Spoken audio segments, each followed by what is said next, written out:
प्रदेश में 17 मई के बाद लॉकडाउन बढ़ाने या घटाने को लेकर सरकार अब नई रिपोर्ट तैयार करेगी। इसको लेकर सरकार ने विपक्ष के साथ ही धर्मगुरु और आम जनता से राय मंगाने का फैसला किया है। शिवराज कैबिनेट की आज हुई बैठक में इस बात को लेकर मंथन किया गया कि क्या 17 मई के बाद लॉकडाउन को बढ़ाया जाना चाहिए या फिर कुछ इलाकों में छूट दी जाना चाहिए। इस पूरे मामले को लेकर सरकार ने फैसला किया है कि विपक्ष के साथ ही जनता की राय ली जाएगी। इस राय के बाद ही सरकार अपनी रिपोर्ट तैयार करेगी। सभी तरह की रिपोर्ट को कल शाम तक तैयार किया जाएगा। राज्य सरकार ने विपक्ष और जनता के साथ धर्म गुरुओं से कल दोपहर तक रिपोर्ट मांगी है। साथ ही जो मंत्री हैं उनको भी इस बात के लिए निर्देश दिए गए हैं कि वो अपने प्रभार वाले संभागों में अफसरों से फीडबैक लेंगे। इसके बाद सरकार को अपनी रिपोर्ट देंगे। इस रिपोर्ट के आधार पर राज्य सरकार केंद्र को रिपोर्ट भेजेगी और उसके बाद तय होगा कि प्रदेश में 17 मई के बाद लॉकडाउन को बढ़ाया जाए या फिर घटाया जाए। हालांकि मुख्यमंत्री शिवराज सिंह चौहान पहले ही मंशा साफ कर चुके हैं कि संक्रमित इलाकों में लॉकडाउन को बढ़ाया जाना चाहिए, लेकिन अब आगे क्या होगा इसको लेकर सरकार जनता की राय और विपक्ष के मशवरे के बाद ही कोई फैसला करेगी और जो रिपोर्ट केंद्र सरकार को भेजी जाएगी उसकी अनुशंसा के बाद ही तय हो पाएगा कि क्या प्रदेश में 17 मई के बाद लॉकडाउन बढ़ेगा या कुछ इलाकों में छूट दी जा सकती है। प्रदेश के मंत्री नरोत्तम मिश्रा के मुताबिक सरकार ने 17 मई के बाद के हालातों को लेकर एक रिपोर्ट तैयार की है। प्रदेश में निवेश को लेकर औद्योगिक क्षेत्रों को चिन्हित किया गया है, लेकिन लॉकडाउन बढ़ाए या घटाए जाने को लेकर जनता की राय और केंद्र की अनुशंसा के बाद ही सरकार फैसला लेगी। इंदौर में कोरोना पॉजिटिव मरीजों का आंकड़ा अब 2000 पार कर चुका है। सोमवार देर रात जारी हुए कोरोना बुलेटिन में 81 नए कोरोना पॉजिटिव मरीजों की पुष्टि हुई। इसके बाद पॉजिटिव मरीजों का आंकड़ा 2016 पहुंच गया है। वहीं कोरोना से इंदौर में अब तक 92 लोगों की जान जा चुकी है। तीसरे लॉकडाउन के अंतिम चरण में भी शहर के हालात उतने ही चिंताजनक हैं जितने की लॉकडाउन के पहले फेज में थे। दरअसल इंदौर में कोरोना पॉजिटिव मरीजों की बढ़ती संख्या प्रशासन के लिए बड़ी चुनौती बन रहा है। शुरुआती वक्त में प्रशासनिक सर्जरी के बाद यह कयास लगाए जा रहे थे कि कोरोना पर रोकथाम लगेगी और मरीजों की बढ़ती संख्या घट जाएगी, लेकिन मरीजों के मिलने की संख्या में आई अचानक गिरावट के बाद फिर से ये तादाद बढ़ गई है। सोमवार को एक बार फिर 81 कोरोना पॉजिटिव मरीज मिले तो वहीं 963 नेगेटिव सैंपल पाए गए। बहरहाल अभी भी नेगेटिव सैंपल की संख्या अधिक है, लेकिन नए इलाकों में कोरोना की दस्तक मुश्किलें पैदा कर रही है। इंदौर में अब तक 16,090 के करीब सैंपल लिए गए हैं, जिसमें से 2016 पॉजिटिव मरीज पाए गए हैं। अब तक 926 मरीज कोरोना को मात देकर घर वापसी कर चुके हैं। कोरोना योद्धा के तौर पर मैदान में डटे 33 पुलिसकर्मी कोरोना से संक्रमित हुए थे। 18 पुलिसकर्मी भी कोरोना को मात दे चुके हैं। वहीं इलाजरत 14 पुलिसकर्मी अस्पताल में भर्ती हैं। इस दौरान एक इंस्पेक्टर भी शहीद हुए। आज भी बड़ी संख्या में कोरोना को हराकर मरीजों के अस्पताल से बाहर आने की उम्मीद है। शहर के प्रशासनिक अधिकारियों समेत आम जनता को भी सतर्क रहकर इस बात की चिंता करनी होगी कि आखिर कैसे कोरोना पर लगाम लगाई जा सके, क्योंकि शहर में निरंतर कर्फ्यू और लॉकडाउन के बाद भी नए इलाकों में कोरोना अपनी दस्तक दे रहा है। हाल ही में कुछ नए इलाकों में एक ही परिवार के 5 से अधिक सदस्य कोरोना पॉजिटिव पाए गए हैं। शहर के अधिकारी जरूर इस पर अपनी चिंता जाहिर कर रहे हैं, लेकिन आम जनता को भी प्रशासन का संपूर्ण समर्थन करना ही होगा।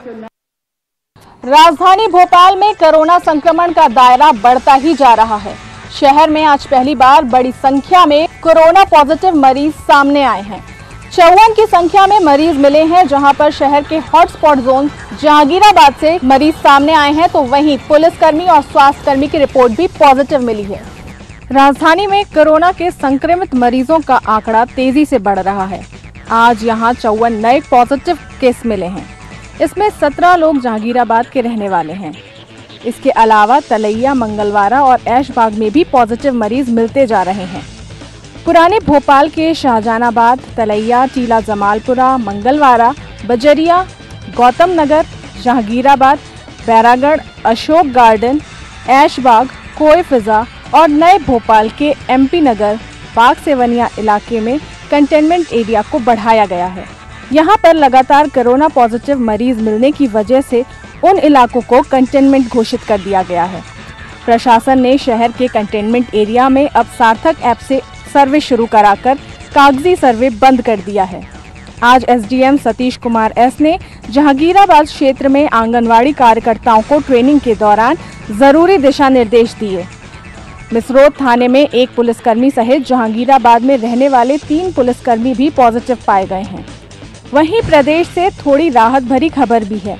खबर ये कि भारत सरकार की ओर से जारी की गई नई डिस्चार्ज पॉलिसी पर प्रदेश में अस्पतालों से मरीज डिस्चार्ज किए जा रहे हैं। आज भोपाल के चिरायू अस्पताल से 39, इंदौर में 28 और बुरहानपुर में 13 लोग डिस्चार्ज किए जा रहे हैं। इसमें कुछ मरीज ऐसे हैं जिन्हें कोई लक्षण नहीं है और बीते 3 दिनों में उन्हें बुखार नहीं आया है। जिला प्रशासन ने कंटेनमेंट एरिया को सील कर दिया है। लॉकडाउन का पालन लोगों से सख्ती से कराया जा रहा है। बावजूद इसके कम्युनिटी स्प्रेड बढ़ता जा रहा है, जिस वजह से भोपाल शहर रेड जोन में बरकरार है और पुलिस प्रशासन के साथ साथ सरकार के लिए ये एक चुनौती है। खंडवा में एक बार फिर से कोरोना का ब्लास्ट हुआ है। एक ही दिन में कोरोना के 20 संक्रमित मरीज सामने आए हैं। ये जो मरीज हैं पॉजिटिव मरीज कोरोना के, ये खंडवा के सिंधी कॉलोनी, गंज बाजार, घंटा घर, बड़ा बम जैसे इलाके के मरीज हैं। कहीं न कहीं इतने बड़ी मरीज आने के बाद से पूरे जिले में एक हड़कंप का माहौल देखा जा सकता है। स्वास्थ्य विभाग की टीम इन मरीजों को लेकर के कोविड वार्ड में सुबह से भर्ती कराने का सिलसिला शुरू कर चुके हैं और मरीजों को शिफ्ट भी कर दिया गया है। रही बात जो मरीज हैं, मरीज के जो संपर्क में जो लोग आए थे, स्वास्थ्य विभाग की टीम ने उनके सैंपल लेना भी शुरू कर दिए हैं। जाहिर सी बात है कि इतने बड़े पैमाने पर जो मरीज चिन्हित हुए हैं, ये कहीं न कहीं ये लापरवाही का एक परिणाम है, जिसके कारण ये मरीज सामने लगातार आते जा रहे हैं। इसके साथ ही अब खंडवा में जो मरीजों की पॉजिटिव मरीजों की संख्या बढ़कर 79 हो गई है, जिसमें से 33 मरीज स्वस्थ होकर अपने अपने घर जा चुके हैं। जरूरत है लॉकडाउन का हमें पालन करने की, तभी इस कोरोना पर विजय पा सकते हैं। हरिंद्रनाथ ठाकुर, न्यूज़ 18 खंडवा। उज्जैन में बीती रात जो मेडिकल बुलेटिन जारी हुआ है उसमें बताया गया कि 23 नए संक्रमित मरीज मिले हैं। इसके बाद उज्जैन का आंकड़ा तकरीबन 264 पर पहुंच गया है।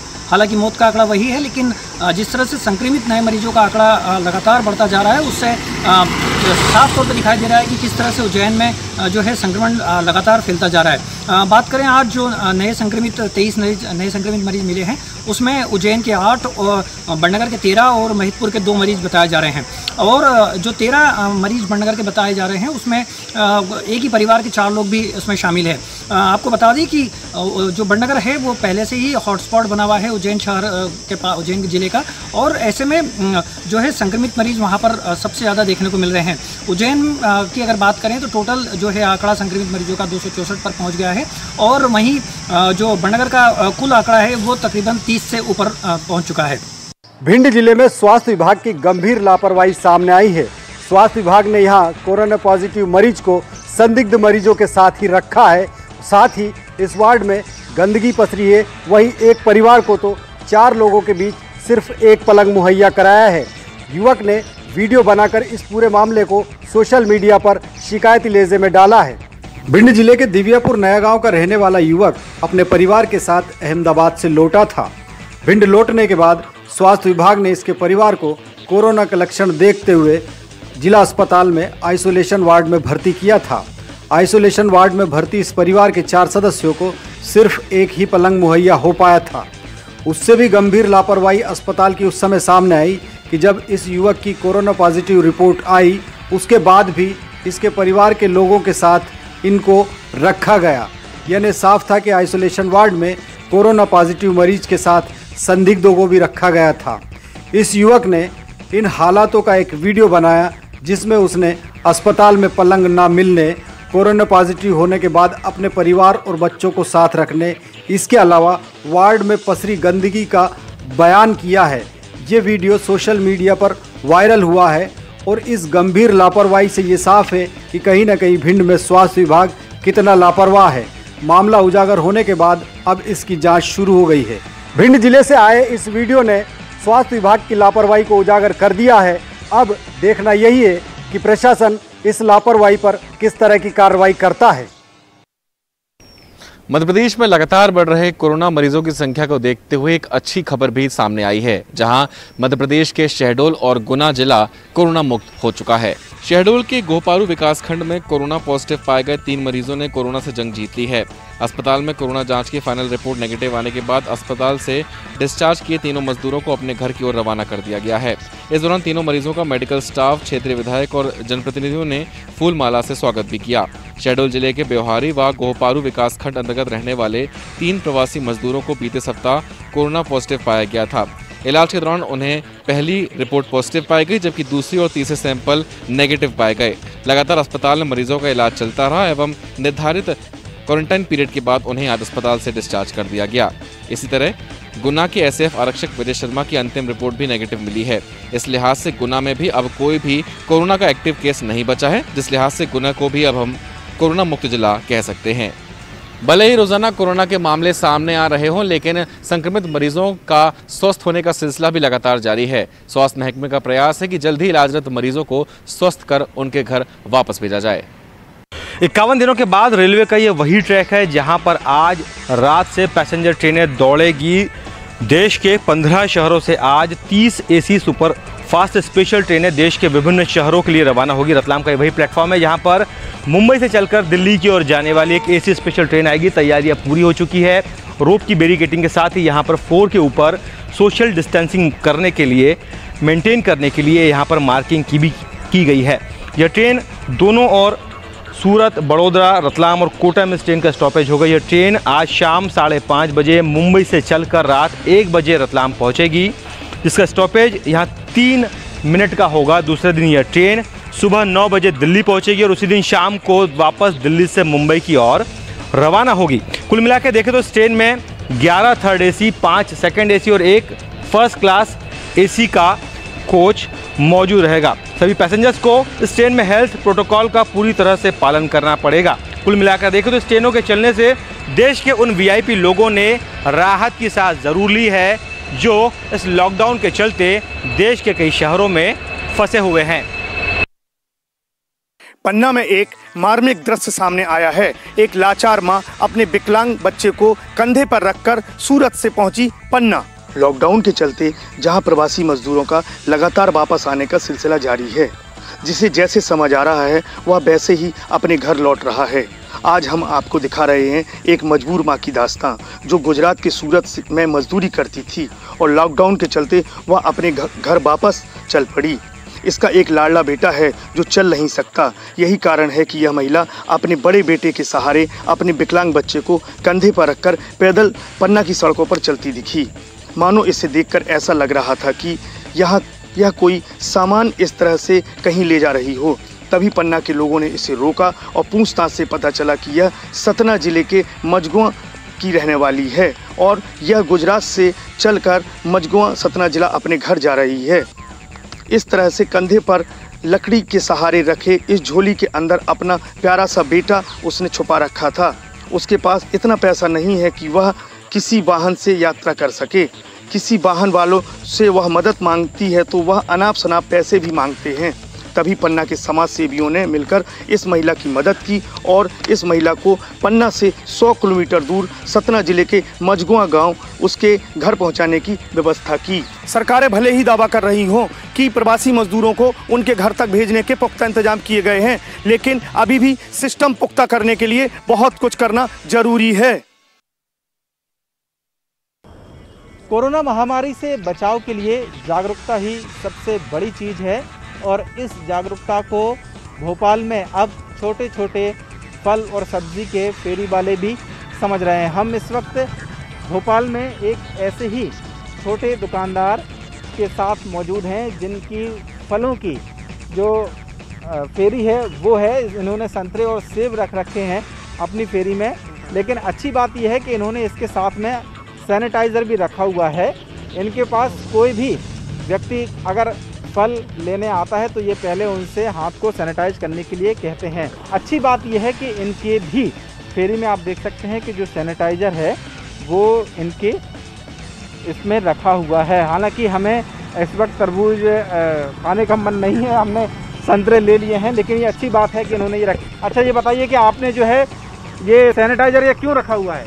ये हाथ साफ करने के लिए भैया, हाथ साफ करने के लिए। अच्छा, हाँ, सामने वाले को इससे क्या होगा? इससे कोरोना से बचने के लिए सामने वाले को भी करवाते अपन नहीं करते। अच्छा, आप करते हैं आप?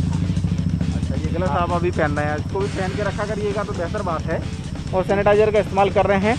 कुल मिलाकर ये कह सकते हैं कि अच्छी बात है कि जब जागरूकता अगर नीचे तक है, इतने निचले स्तर तक भी कि जहां आप फल और सब्जी लेने जा रहे हैं वो भी सैनिटाइज़र रख रहे हैं, तो आप समझ सकते हैं कि इस कोरोना से जागरूकता के लिए आपका जागरूक होना आखिरकार कितना। एक तरफ देश और दुनिया में कोरोना के मामले लगातार बढ़ते जा रहे हैं। बीते 24 घंटे में सर्वाधिक मामले सामने आए हैं।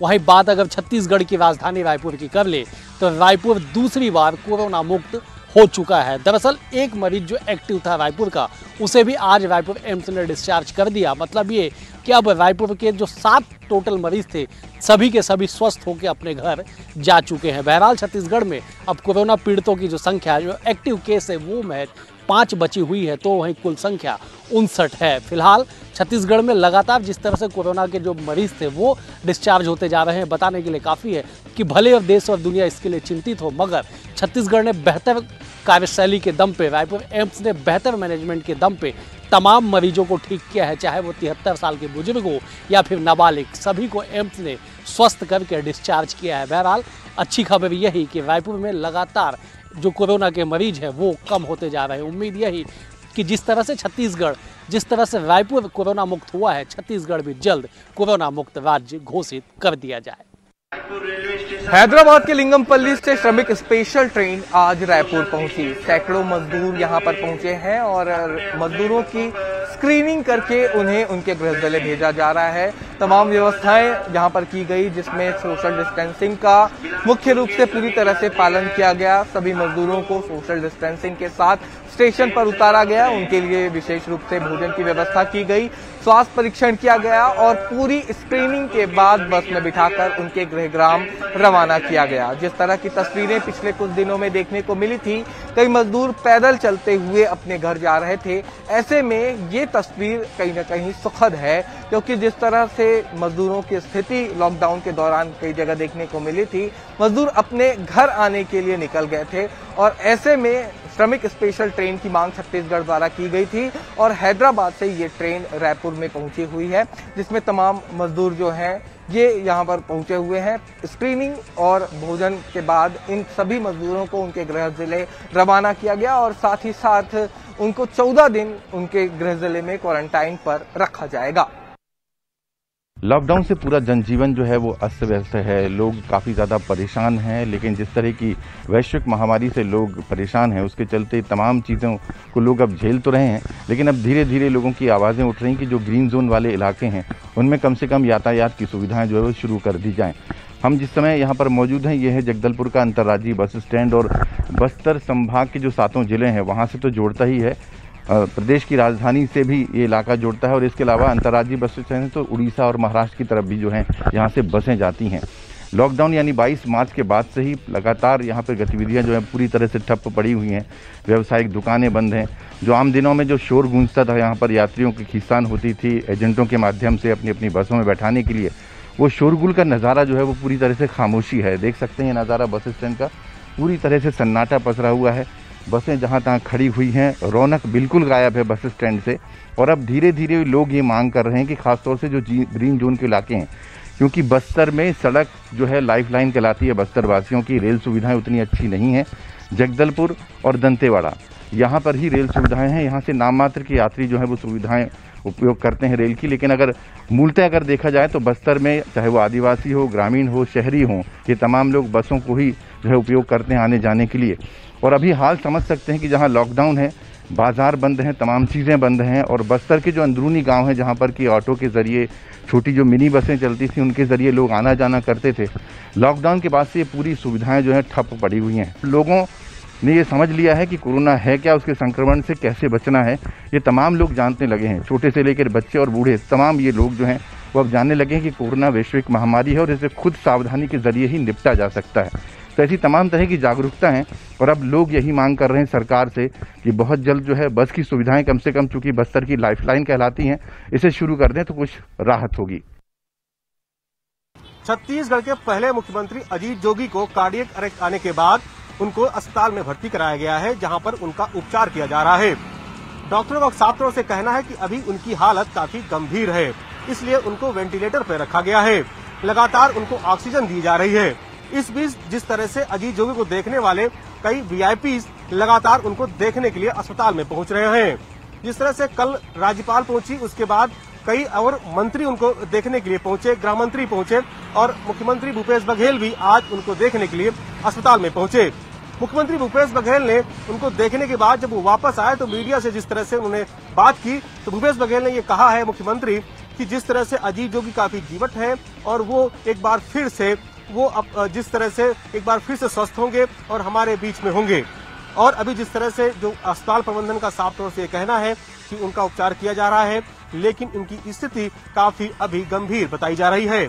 अब देखना यह होगा कि पूर्व मुख्यमंत्री अजीत जोगी की स्वास्थ्य कब तक ठीक होता है, ये देखने वाली बात होगी। लेकिन इस बीच लगातार उनको वीआईपीज को देखने के लिए उनके पास पहुंच रहे हैं और उनसे कुशल पूछने के लिए, उनका हालचाल पूछने के लिए अन्य राज्यों के मुख्यमंत्री ने भी उनसे हालचाल पूछा है।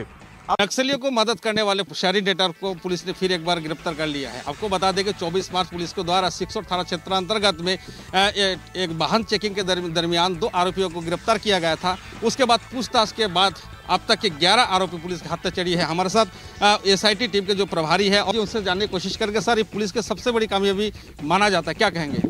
कांकेर जिला में लगातार नक्सलियों को मदद पहुंचाने के संबंध में लगातार पुलिस को बार बार सूचना मिल रही थी। इसी पे महत्वपूर्ण कार्रवाई करते हुए कांकेर पुलिस द्वारा इनका जो चैन है, जो शहरी नेटवर्क द्वारा लगातार सामान पैसे सप्लाई करने के संबंध में जितने भी शिकायत मिल रही थी, इसके चैन को तोड़ने में महत्वपूर्ण एसआईटी टीम को सफलता मिली है। निश्चित रूप से आप बता दें कि ये पूरा क्योंकि जिस तरह से नक्सली अपनी मदद करने वाले जो शहरी नेटवर्क हो जिस तरह की पूरा छत्तीसगढ़ में फैला रहा है, उसी को पकड़ने में एक जो एसआईटी टीम है बहुत अहम भूमिका निभाती है। उस प्रकार के आरोपी को गिरफ्तार कर रहे हैं। और एक चीज़ आपको बता दूं कि कांकेर पुलिस की यह सबसे बड़ी कामयाबी कहा जा सकता है, क्योंकि जो ये एसआईटी का जो टीम गठन किया गया उसमें अतिरिक्त पुलिस अधीक्षक के अलावा कि यहाँ पर नक्सल क्षेत्र में काम करने वाले प्रधान आरक्षक और निरीक्षक भी शामिल हैं, जो दिन रात मेहनत कर रहे हैं और इसी जो नक्सलियों के जो नेटवर्क है उन्हें पकड़ने में कामयाबी मिल रहा है। जीवनानंद हलदर, न्यूज़ 18 छत्तीसगढ़, कांकेर।